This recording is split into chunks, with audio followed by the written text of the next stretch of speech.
Assalamualaikum warahmatullahi wabarakatuh. Ini geger ya. Saya Yudi Pramuko, tukang donat dari Parung YouTuber tertua di semesta.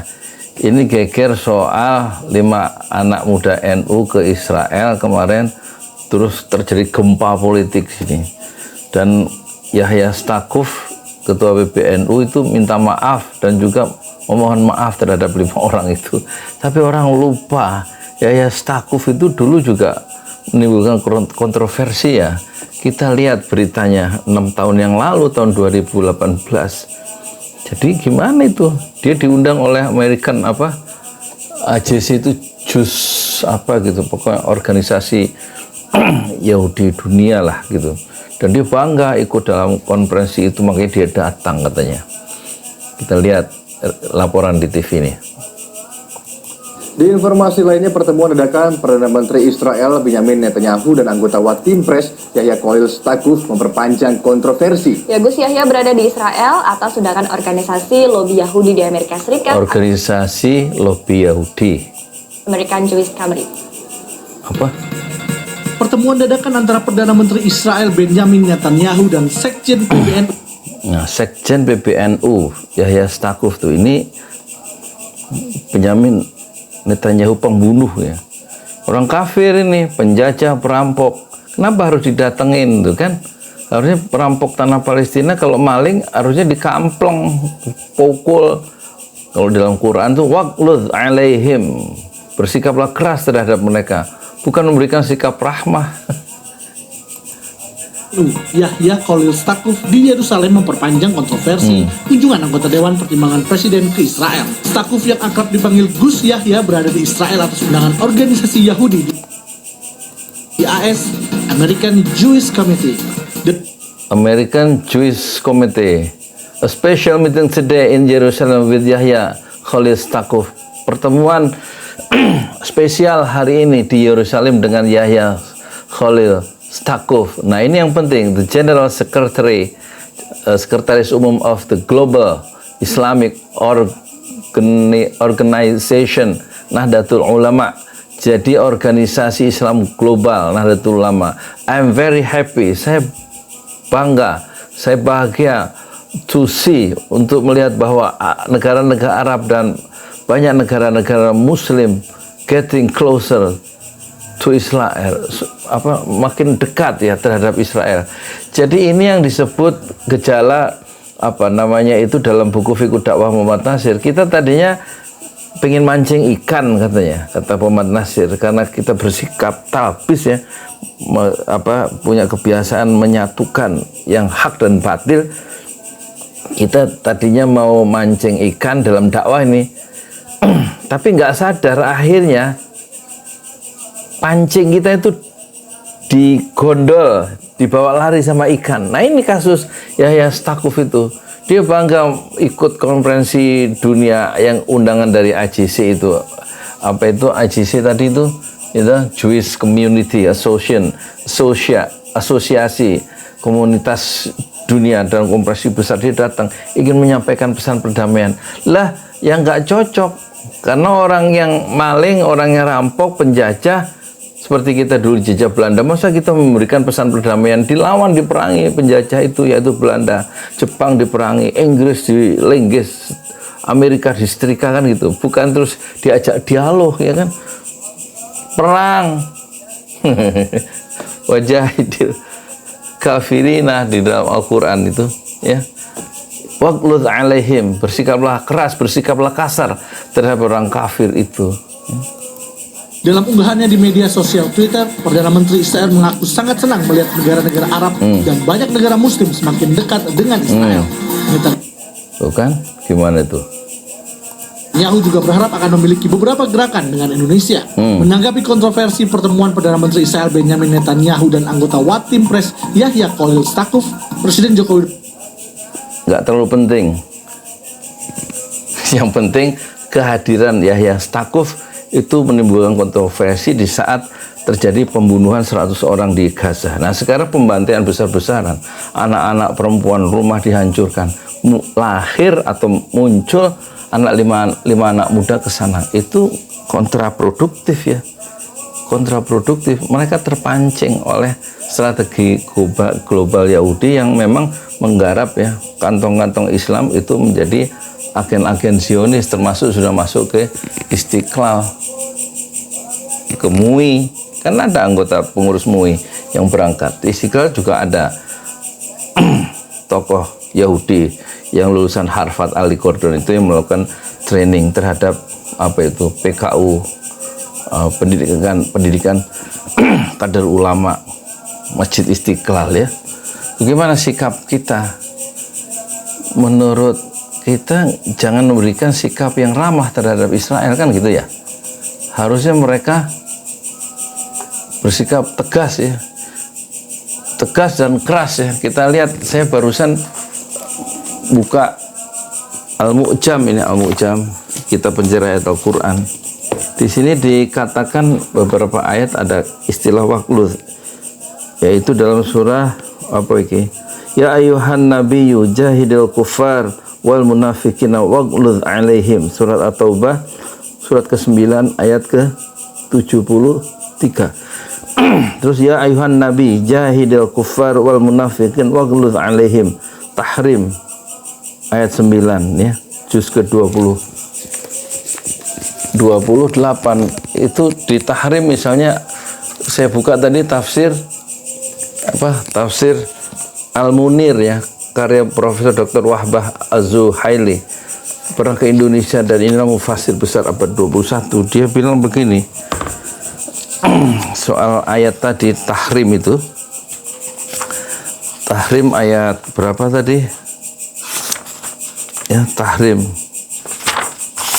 Jadi waqlud alaihim, wahai Nabi ya, perangilah orang-orang yang kafir dan orang munafik dan bersikap keraslah terhadap mereka. Waqlud alaihim, tempat mereka adalah neraka jahanam dan itulah seburuk-buruk tempat kembali. Kata siapa? Kata surat Tahrim, kata Allah di dalam surat Tahrim ayat ke-9 ya. Kemudian dijelaskan oleh mufassir, yaitu oleh mufassir, ya ayyuhalladzina ya ayyuhan nabiyyu jahidil kuffara wal munafiqina waghluz alaihim wa ma'wahum jahannam wa bi'sal masir. Wahai Nabi, perangilah orang-orang kafir dan orang-orang munafik. Orang-orang Israel itu kan orang-orang kafir ya. Dia melakukan agresi, membunuh non-muslim, dia membunuh orang-orang Islam dan juga orang-orang non-Islam di Palestina. Orang kafir, kata perintah dalam Al-Quran kepada Rasul, kepada Nabi Muhammad, wahai Rasul, perangilah orang-orang kafir dengan pedang ya. Dan orang-orang munafik dengan hujah, dalil, bukti, argumentasi, serta menegakkan hukum had terhadap mereka ketika mereka melakukan perbuatan-perbuatan diancam dengan hukuman had. Kalau membunuh ya mereka harus diberi hak juga, dihukum bunuh juga. Bersikaplah keras ya, dan tegas terhadap mereka dalam rangka menyampaikan dakwah di dunia. Gunakanlah ketegasan dan sikap keras terhadap dua golongan tersebut ketika kamu berjihad melawan mereka. Bukan melakukan dialog interfaith ya, dengan menampilkan sikap rahmah yang ada dalam ajaran Islam dalam konteks peperangan. Yang harus ditegakkan adalah keadilan dan memerangi mereka supaya mereka berhenti dalam menyerang Palestina atau para orang-orang Palestina yang mempertahankan tanah air mereka itu. Gunakan ketegasan dan sikap keras terhadap kedua golongan tersebut ketika kamu berjihad melawan mereka, baik dalam bentuk peperangan, perbantahan, ancaman, dan intimidasi. Dari itu Rasulullah Shallallahu Alaihi Wasallam memerintahkan untuk mengusir sebagian orang munafik dari masjid serta berkata, keluar kamu wahai fulan, keluar kamu wahai fulan. Ini adalah bentuk azab mereka di dunia. Kelak tempat mereka menetap dan tempat tinggal mereka di akhirat adalah neraka jahanam. Itulah seburuk-buruk tempat kembali, tempat menetap dan tempat tinggal. Itu ada jelas di dalam Al-Quran di surat Tahrim ya. Ya ayuhan nabiyyu jahidil kuffara wal munafiqina waghluz alaihim. Bersikaplah keras, bersikaplah kasar terhadap mereka, bukan bersikap rahmah ya. Bagaimana menurut Anda? sikap dari Yahya Stakuf, dan kemudian seolah-olah dia mensucikan diri dari perbuatan kekeliruan dia 6 tahun yang lalu. Dan kita harus hati-hati ya, agen-agen Yahudi Zionis itu beroperasi di ormas-ormas Islam.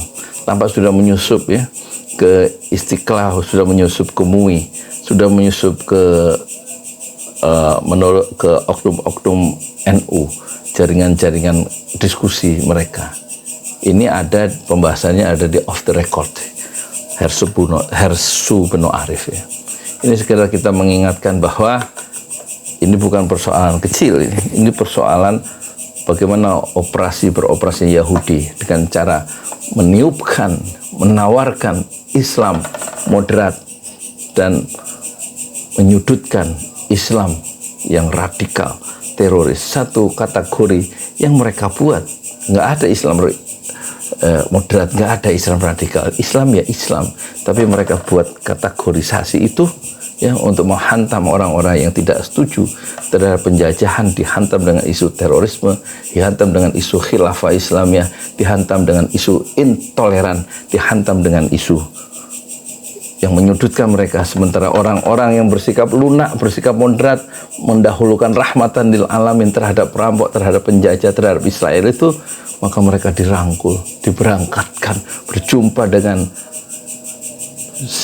Benyamin Netanyahu itu kelihatan ya, dan berjumpa dengan presiden Israel. Jadi kita perlu saling mengingatkan bahaya bukan ada di Israel, tapi sudah menyelusup ke ruang-ruang kamar tidur aktivis-aktivis pemuda kita di Indonesia. Assalamualaikum warahmatullahi wabarakatuh. Di jalan Allah. Ini Masjid Enam Syuhada lagi dikunjungi sama Ketua Hilmi. Modal awalnya berapa Pak Yudi Pramuko? 750.000. 750.000 rupiah aja. Jadi ini 500 jutaan nih barang. Sekarang udah habis 310. Masya Allah, tuh udah pakai keramik, laponnya tinggal. Granit tuh kayak marmer. Tuh. Masya Allah nih, sampai juga kita ke sini. Masjid Enam Syuhada, ngapa namanya Masjid Enam Syuhada, Ya, Pak Yudi? kita mau mendokumentasikan perjuangan dakwah nama anak muda pengawal Habib Rizik Syihab itu. Masya Allah. Yang dibunuh sama orang jahat di kilometer 50. Kilometer 50 ya. Itu kan simbol memperjuangkan dakwah itu kita harus memberikan segalanya untuk Islam kan ya. Untuk Masya dakwah Islam. Allah. Dan nama anak muda itulah yang sudah memberikan segalanya untuk Islam. Masya Allah. Kita Apa nanti nama pemuda itu ada juga di sini mungkin diterahkan? mungkin namanya 6 syuhada. 6 syuhada itu, Ya. 6 syuhada dipasang di sini, 6 syuhada. Bipali, apa yang dikomentarin dari ini semua, Bipali? Masya Allah, luar biasa. Dari uang 700.000, kalau pengen ternyata bisa. Bisa. Allah kirim. Tuh, bisa. Ya, dengan masuk satu gang kecil, tapi Bapak ini luar biasa. Kecil tuh. Oh, Masya Allah ya. Satu call aja. Masya Allah, perjuangan Pak Yudi Pramuko, YouTuber sejagat paling tua. Tertua di semesta. Tertua di semesta. Masya Allah. Tukang donat. Tukang donat. Tukang donat dari Paru. Ini saya laporkan dari lapangan ini, langsung dari Masjid Enam Syuhada. Masya Allah. Dan ini dia. Dalam lihat ah. Tuh, lihat tuh masjidnya. Tuh imamnya di situ tuh. Malam-malam lagi kita. Masya Allah. Masih kurang nih. Atapnya katanya transfer aja. Masjid Enam Syuhada sebentar lagi selesai. Dinding lubang angin sebagian sudah terpasang, lantai 2 dan kemudian plafon termasuk lantai bukan keramik, granit 150 dus bersama tiang-tiang yang ada 16 setinggi 4,5 meter. Kemudian finishing terakhir adalah tangga menjebol atap ya, lantai pertama untuk masuk ke lantai 2. Inilah Masjid Enam Syuhada. 2,5 tahun lalu dimulai pada 2 Agustus hari Senin 2021. Tinggal sedikit lagi insya Allah, dan lantainya dari keramik, bukan keramik, granit sudah diresmikan lantai pertama. Nanti lantai kedua lewat sini tangganya jebol untuk masuk ke lantai 2. Inilah Masjid 6 Syuhada yang sangat megah karena dari bahan-bahan pilihan kualitas nomor 1.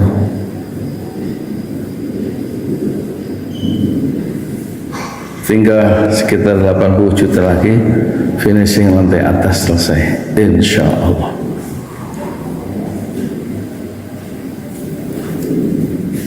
Ya, inilah Masjid 6 Syuhada yang sangat bersejarah, ya, dalam sejarah dakwah Indonesia modern, insya Allah, karena ini dibangun dalam konteks kezaliman rejim penguasa yang sudah membunuh 6 santri dari front Laskar Front Pembela Islam, dan kita abadikan pengorbanan dan perjuangan dakwah mereka, sehingga kita sebut namanya Masjid 6 Syuhada. Mereka mengawal perjalanan dakwah gurunya Habib Rizik Syihab, dan mereka dicegat oleh orang-orang jahat di kilometer 50. Saya Yudi Pramuko, tukang donat dari Parung Juber, tertua di semesta Fasbir Sabrun Jamila. Bersabarlah dengan kesabaran yang indah. Assalamualaikum warahmatullahi wabarakatuh.